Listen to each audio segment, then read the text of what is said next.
வாழ்வோம் வாழ்விப்போம். அப்ப நம்ம எப்படி இருக்கணும்?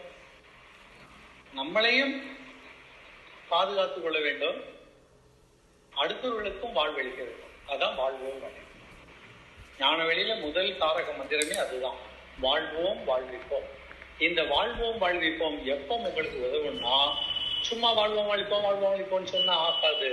நீங்கள் ஞானம் உடையவர்களாக இருக்க, அப்பந்தான் உங்களை வாழ்விக்க முடியும், அடுத்தவர்களையும் வாழ்விக்க முடியும். கிட்ட நிக்கிறவன் நம்மள்ட்ட பிரச்சனைக்கு வாராங்கிறது தெரியலன்னா நீங்களே போய் மாட்டிக்குங்க. அவன் கூப்பிடுவான், வாங்க சார் அந்த வீட்டை காட்டிட்டு இருந்தேன்னு கூப்பிட்டுக்குவான்.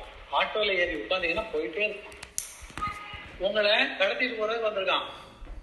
அப்ப ஞானம் இருந்தா வாங்க சார் வீட்டை காட்டிக்கன்னா, இல்ல எனக்கு நேரம் இல்லை சார், வேற யாரையும் கூட்டு போக நலிதல்.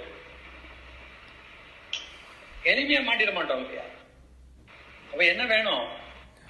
நீங்க வாழ்வதற்கும் ஞானம் வேண்டும், மற்றவர்களுக்கு உதவுவதற்கும் ஞானம்.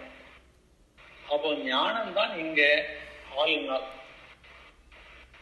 அப்போ மனிதனாக வாழ்வதற்கு மனம் வேண்டும், அந்த மனதிற்கு அறிவு வேண்டும், அந்த அறிவுக்கும் ஞானம் வேண்டும்.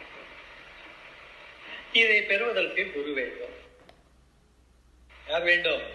குரு வேண்டும். எனவே குருவில்லாத வித்தை பாழ் என்று சொன்னது நல்ல ஞானம். நீங்க எந்த யூனிவர்சிட்டிலையும் படிங்க, என்ன பிஹெச்டி பண்ணுங்க, எல்லாம் பணத்தெல்லாம் கட்டிட்டு வந்து விட்டாருங்க, எல்லாம் செய்யுங்க, பட் யாரு வேணும்? குரு வேற. அப்போ ஞானத்துல நம்ம போகும்போது அதுதான் நம்ம லைஃப், அதுதான் நம்மளை காப்பாற்று. பாடம் எல்லாம் சும்மா பாத்தியாருக்கே தெரியாது.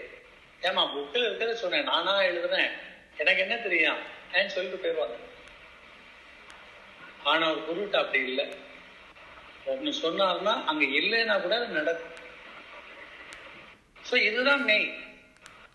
ஒவ்வொரு வார்த்தையும் மெய்யாக இருக்கும். புரியுதுங்களா? ஒவ்வொரு வார்த்தையும் மெய்யா இருக்கும். அவன் எது வேணும் நமக்கு இந்த வாழ்க்கையில? மற்றவர்களோடு நாம கூட்டத்துல கசங்கிடாம, இடிபற்றாம, அழுந்திடாம இருப்பதற்கும், நம்மால் மற்றவர்களுக்கு உதவுவதற்கும் ஞானம் மட்டுமே உதவும் என்பதால் அந்த ஞானத்தை பெறுவதற்கு நாம் ஞான வெளியில் குரு மூலமாக பயிற்சி செய்து பெற வேண்டும் என்று சொல்லி இந்த உபதேசத்தை நிறைவு செய்யும். வாழ்வோம் வாழ்வோம்.